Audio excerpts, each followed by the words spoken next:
live here at the Houghton Hotel at what we call the first edition of the 2026 Cybersecurity Summit and Award Ceremony. We've got one of the attendees, and ma'am, introduce yourself to the world, who you are and where you're from.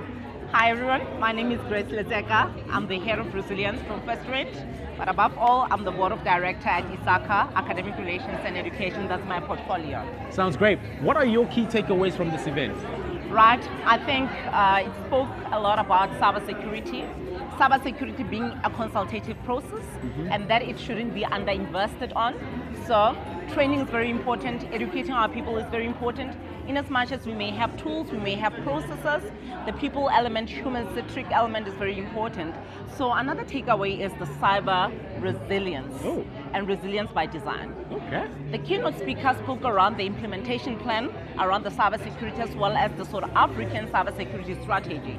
So these initiatives, I guess that they will put us to where we need to be. There's going to be a paradigm shift that we're looking into, in as much as we are looking into the 2030 National Development Plan initiative to be achieved.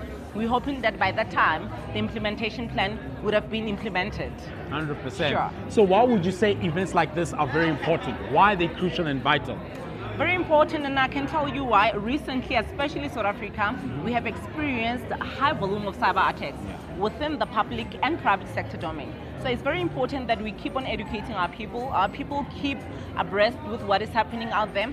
And I think most importantly is to awaken our C-suite as well as the board of directors to get an understanding that cyber is not just a technical jargon, but it has to be a boardroom priority. There is, however, reputation that is associated with this. More than anything, there's financial impact associated with this.